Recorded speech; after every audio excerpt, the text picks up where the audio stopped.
Hello. Today I'm going to try to explain to you as simply as I can and using as little jargon as possible how sound works. And it's actually a pretty interesting and potentially complicated subject because there are so many different ways to measure sound. Let's take the simplest one. We have ears, we live in the world. We need to be able to say that this thing is quiet and this thing is loud. Well, how are we going to go about that? The scientists have given us a scale of measurement of sound pressure, of the vibration of air molecules in our ears. Unfortunately, that scale is massive. It goes from the quietest thing that we can hear down to at about 20 micropascals, and level of discomfort comes at about 20 pascals. So we have a range described in millions, as a ratio of millions. That's cumbersome and unwieldy, and we want a much smaller set of numbers to work with. And when you want to squash a very big range down into a very small range, then a convenient method of doing that is to use a logarithmic scale. What that means is that it doubles every specified period of time.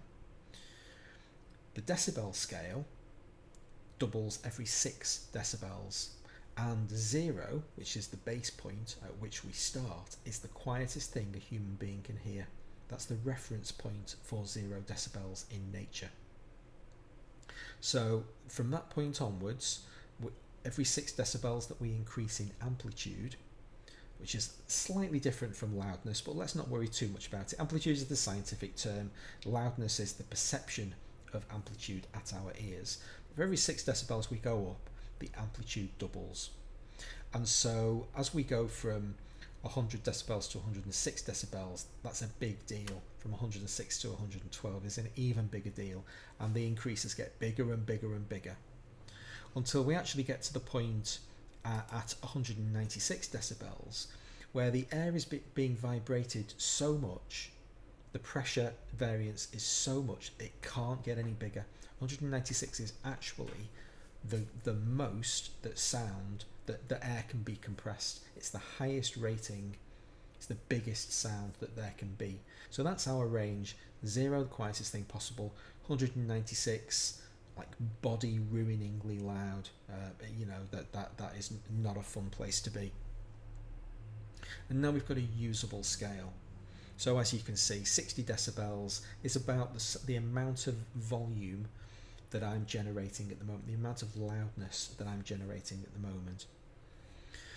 If I was to talk twice as loud, I would be talking at 66 decibels.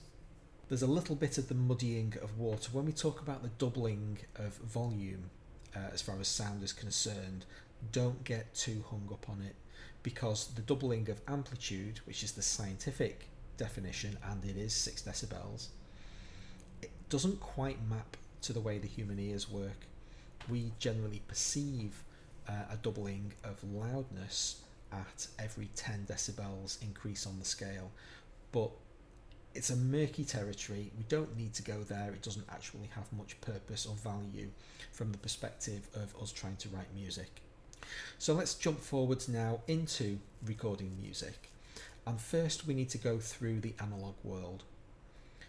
Before the invention of digital audio workstations and the way that we operate now, sound was recorded on magnetic tape machines, passing through analog mixing desks and compressors and equalizers that had components in there that heated up and had voltages passing through them. The entire thing was a voltage-based environment. And so you needed a means of measuring loudness that had some basis in the medium that was being used, in other words, voltage. And so the dB unloaded scale, which had its origin in the telecoms industry to do with impedances, but it doesn't really matter. It's basically a system that was designed to map voltages to loudness. So we can now say that this particular voltage is going to manifest as at this volume in our ears. Now, when you're recording stuff on analog equipment, there are two contradictory concepts at war with each other. One is called the signal to noise ratio, because all of this stuff, if you've ever pressed play on a tape machine when there's nothing recorded on the tape, you hear hiss. There's hiss intrinsic in all analog circuitry, and you want that hiss to be as quiet as possible. You want the noise to be as quiet as possible, which means you want your signal to be as loud as possible. So a high signal to noise ratio is preferable in the analog world. The problem with recording stuff loud is that if you record it too loud, the voltages passing through the circuitry overload the circuit and you end up with distortion. And if you put too much voltage into the circuit, you're going to generate too much distortion, and the sound is going to become horrible and eventually unrecognizable. And so there's a sweet spot in between those two concepts, and in the analog world, the sweet spot was it should have been based on 0, and it kind of annoys me that it isn't, but it's actually based on +4 decibels unloaded, dBUs. And so when you have your mixing desk, your sweet spot, your preferable general balance between signal to noise ratio and distortion is at +4 dBU. As you start moving the slider up, you're going to start introducing distortion into the circuit. But in analog circuits, that distortion basically manifests as harmonics, as extra frequencies. And there's a period of time, depending on the music that you're writing and the instruments that you're using, where that extra signal actually sounds good. It sounds, you hear terms like warmth and colour. That's the nature of the analog beast. The distortion isn't an inherently bad thing, but you have to be careful with it. And so we have this concept of headroom. In analog circuitry, you've got 20 decibels of headroom, typically, in most professional analog equipment, where you can operate, and as you go further and further into that headroom, you're introducing more and more distortion, and eventually it's going to get to the stage where you're degrading your sound. It doesn't sound good anymore. So you talk about analog music in the 70s, 80s, 90s. They would try to record it as hot as possible to get as close as they could to the point where the signal was as the biggest it could possibly be, to diminish the effects of signal to noise problems. We're still generating a doubling of voltage, because we're now dealing in voltages at every 6 decibels. All of the same basic concepts are applying, but now we're using a different scale. Instead of in the natural world, 0 being our reference point and it being the quietest thing we could hear, in the recording world, we're interested in recording actual music. And so now the quietest thing you can possibly hear is of no use to us. We want the best quality thing you can possibly hear. So the scale gets redesigned. Makes total sense. Then you go into the digital world, and now this concept of warmth and colour is redundant. Now you're recording binary data. You're recording hard, brutal, clinical zeros and ones in a computer that's capable of handling the input you send to it until a specified level, when it isn't anymore, when the signal is too big and the resolution of the analysis engine inside the computer is no longer capable of handling the amount of information that's being sent to it. In the digital world, because we now have this absolute hard stop point at which we can record signals here, the signal of this size is fine and we can record it perfectly. You push too much in, and now we're no longer capable of maintaining that level of resolution, and we start to lose data. That's the critical thing. When you get that, it's called digital clipping. If you go past that point in the digital world, you are throwing data away, and it goes from being okay to immediately bad. In the analog world, you've got this fuzzy zone. You don't have a fuzzy zone in the digital world. And so we need a new scale again. The concept of the sweet spot is gone. Now we want to know where this hard limit is, and it's been set at 0. So now in the digital world, everything below 0 is acceptable and everything above 0 is unacceptable. and that scale is called dB full scale, dBFS, and here it is. Now then, a really important point to note, there's no direct equivalent between dB unloaded in the analog world and dB full scale in the digital world. There's a general equivalence that you'll see in some publications, say just subtract 24 dB and you're absolutely fine. The plus 4 dB in the analog world, the sweet spot, relates to minus 20 in the digital world, and go from there. It depends what standard you're using. America has a different standard to Europe. It's completely based on what analog equipment you're using, how much headroom that analog equipment has. It's far too fuzzy a concept. When you're dealing with voltages and sine waves in the analog world, you can't simply map that on a one-for-one basis into the digital domain, so it's probably best not to try. The beauty of the digital system is that it is pure.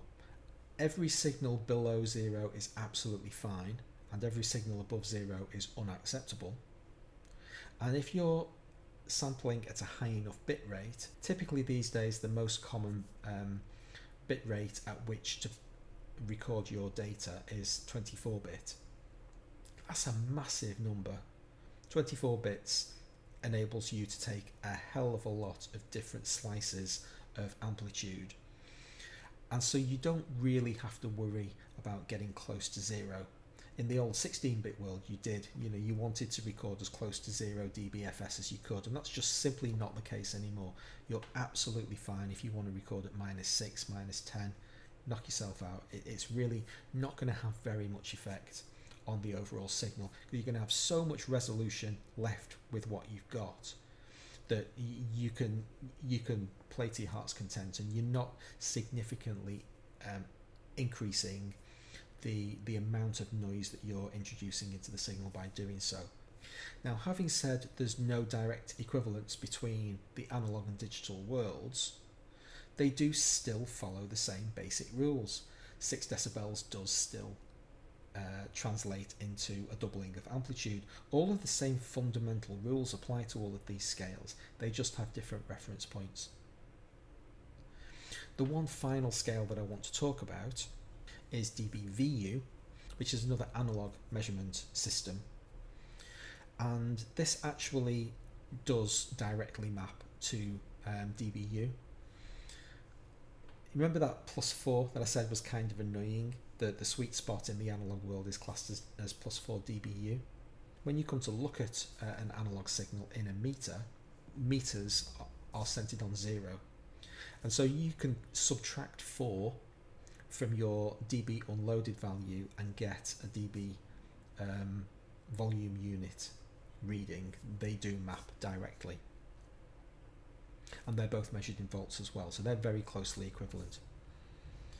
The reason why I've talked about analog at all, since we're in a digital workstation environment here, is because you get VST emulations of classic analog kit, and you need to understand that the representations of them are talking about analog concepts, even though now fundamentally the whole thing is stored on a computer in digital form. The emulation of the device itself is analog. So here we have 2 compressors, an old world compressor with our meter, and you might be able to just about see VU there. There's the volume units because it's an analog meter, and it's metered at 0, which means the compressor's not doing anything. If I set this on running,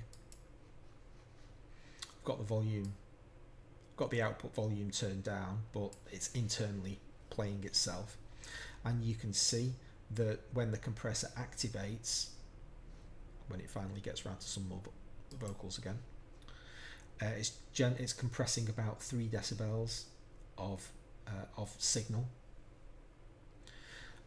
Over here we have a digital representation of a compressor, and this time 0 is at the absolute top. There's nothing beyond 0 because this is a digital full scale meter, whereas this is an analog meter. Now, all of that has been a discussion about decibels at an instantaneous level, but that's by no means the end of the story. because we need to introduce the concept of time-based volume or loudness calculations in order to figure out how loud an entire song is when we're uploading it to Spotify or YouTube or submitting a broadcast to a television station. We need to know how loud the entire piece is, and in order to do that we need to come up with some concept of measuring loudness over time, and we'll cover that in the next video when we introduce the concept of RMS calculations and loudness units. I hope you'll join me then. If you found this video interesting, please consider subscribing and hit notifications, and then you'll find out when it comes out. Look forward to seeing you. Thanks very much for watching.